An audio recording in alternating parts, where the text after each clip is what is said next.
I think we can all agree that the country is very divided right now, but I think the reason for that is simply that liberals and conservatives don't live in the same world. Liberals live in a world where it's not clear what a man or a woman is, illegal immigration is completely fine, and it's my body, my choice until it comes to vaccinations. Oh, and I almost forgot the biggest one. Trump is completely bad and he's a dictator. And conservatives live in a world where a man is a man and a woman is a woman and we need borders. We also understand that the government getting bigger is not a good thing and you can't just give stuff out for free because at the end of the day, someone has to pay for it. We also live in a world where we understand that Donald Trump is not perfect and there's definitely things that he's done that we don't like and there's going to be things that he does in the future we don't like, but he's not Hitler. And generally speaking, we have similar perspectives about the world that our parents and our grandparents did as well. So to all my conservatives out there fighting the good fight, I would encourage you not to even argue or entertain liberals who just have insane ideology. Because at the end of the day, the truth always wins and their ideology is losing. More and more people are coming over to the conservative side of politics simply because there's more common sense on this side.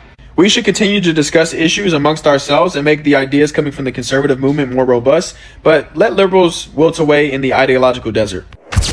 Witty, sharp, and absolutely spot on. Big shout out to the young brother who just broke it down like a seasoned professor with a mic and a mirror. That was clean. Welcome back, chatters. And of course, talkers and seekers.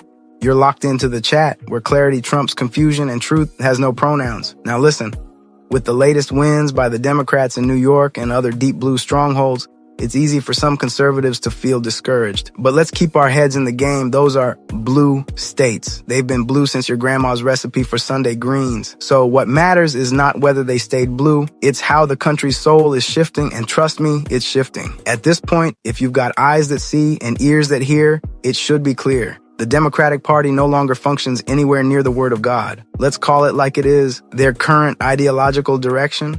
Anti-biblical, anti-truth, anti-order, and when you stand for truth, you attract opposition. The Bible even told us this would happen. Do not be surprised, brothers, that the world hates you. 1 John 3:13. We should expect backlash when we align with righteousness. The enemy always panics when people unite under God's order. So if you're wondering which side you're on, take stock. Do you believe in strong nuclear families? In marriage? Not 100 versions of it, just the one God instituted? In gender complementarity? Men and women working together, not in competition? In protecting children, not parading them for ideological experiments? If you said yes, congrats. You're not confused. You're aligned. And let's zoom out, because America isn't alone in this shift. Across the globe, the tide is turning. Italy, a conservative female prime minister shaking the table. Argentina, new right-leaning leadership. Even the UK has seen a rise in traditional values pushing back against woke policy. Netherlands, France, Poland, the list is growing. Why? Because reality eventually slaps ideology across the face. And speaking of conservatives getting things done, a big dap to the Republicans and the Democrats who finally came together and helped break the government shutdown standoff. Unity on the basics? We love to see it. Hello. Canadian, living in America. Been here about a year and a half. I have my own little mission on the go where I try to understand the people that hate your current administration the most. And today I have a message specifically for them. Now, I came to America with an open mind. Now, when I moved here, I believed that this country was built on freedom of speech, individuality, and respect for differing opinions. And what I learned pretty quickly is that there is far too many of you that believe that only those freedoms should apply to you and only you. And then within a second of somebody thinking differently than you, you will mock them, you will try to cancel them, and you will shut them out. You can't treat people like garbage and then expect them to stand beside you. That is not how unity works. You say that you're the party of tolerance, but you've also created this culture where if somebody doesn't agree with you, then they're automatically sexist, racist, or uneducated. You say that you're all for inclusion, but you exclude half of the country because they voted differently than you. You preach that you're all about kindness and empathy, but you can also cheer when conservatives lose their jobs or, I don't know, their life. You say that love wins, but you harass and cancel anybody who thinks differently than you. You love to say, my body, my choice for abortions, but then you call people murderers when they don't want to get a vaccine. You say that you need to protect democracy, but you're all for censoring people on social media just because they think differently than you. You scream that you're standing up for women, but you're also changing the definition of woman. You say that you're standing up for women, but you also want men in women's sports. You also want little boys to change in front of little girls. And if you don't agree with that, then you say that people are transphobic. You say that you're fighting for the working class, but you can also mock truckers and farmers and blue-collared workers whenever they think differently than you. You say that no human is illegal, but that is also the biggest crime I've ever heard because I followed all of the laws and legislation that this country had in place so that I didn't break the law. But you're supporting people who legitimately break the law by coming into the country illegally. You can't claim to be the party of compassion when you're straight up cheering when your political opponents suffer. You can't call yourself the party of tolerance when you shut down anyone who thinks differently than you. You can't say that you're protecting democracy while trying to silence half of your country. As somebody that's new to this country, please let me relay this message for you. You're not losing people because they're brainwashed or extremist. You're losing them because you've forgotten how to listen, you have forgotten basic respect, and you've also forgotten how to disagree without being hateful. And all of this is coming from a newcomer who genuinely believes that you can do better. Thank you. That's the kind of clarity that we used to have before folks started identifying as fog. Big props to this Canadian sister, now an American resident, who came through with straight discernment. Canada's known for its syrupy slide into liberalism, so it's refreshing to see someone from the North who actually knows how to navigate truth from nonsense. She came with receipts. You can't call yourself tolerant and cancel people who disagree.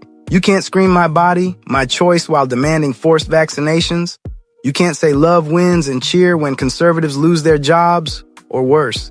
She basically laid out a checklist of liberal contradictions, and it's embarrassing how many people still can't see the irony. Let me say this clearly. The more the left slides into ideological madness, the more center-leaning people who used to be apolitical or even slightly liberal, will wake up and walk away. Not because they turned Republican, but because truth feels more comfortable than lies. Real talk. And before we close, let's end with something energizing. In the spirit of staying grounded and encouraged, especially for my young conservatives, old school patriots, and everyone in between, here's a fiery pep talk from a brother who gets it. Because yes, we're on the right side of history. And if some folks feel they don't have the liver for the heat, that's cool. Step to the back row. Quiet supporters are welcome too. But make room for those of us who came to stand. Play that. I'm gonna keep it real with y'all. Over the last couple of days, I've seen way too much weak behavior. Grown men getting on the internet openly saying they don't have any solutions, and others like talking about like they really gonna tap out the fight for liberty because, you know, they don't want to discuss politics after these losses, you know, to the left after the last couple or whatever. It's this growing sense of nihilism among men, and it's fucking sad to watch. And meanwhile, at the same time, it's a new crop of these accelerationists rising, and they getting a lot of shine because I believe that they're plants. So your ancestors will be really, really embarrassed that you let these dorks on these platforms that put no skin in the game win while you live in the safest, most manicured time in history. There's never been a better moment to spread the message of freedom and liberty, especially when people's pockets is tight. Your ancestors had to send messages by pigeon, be on horseback, taking days, months to even get to the person. They fought through winters, disease, unimaginable hardship to claim the freedom that you now taking for granted from your $1,000 phone. Stop the bitch shit. This is America. It's not over until we say it's over. And I believe that's why some of them people get planted there, to convince people that it's over or just be agents of chaos. But we can control them by being louder and firmer. It's not over until we say it's over. This mentality that you got, right? What if the founders, you say you're a patriot, what if the founders would have just accepted the crown rule? What if like people in slavery gave up on the ideals of freedom? What if the anti-federalists was just like, you know what, we don't really need the Bill of Rights like that. Like, we ain't gonna push for it. Exactly. You either gotta get in the fight or get the out the way for real patriots and real solutionaries to do it. We don't got no more time for complaining. Get organized, work with a community of people that's willing to push for freedom and liberty.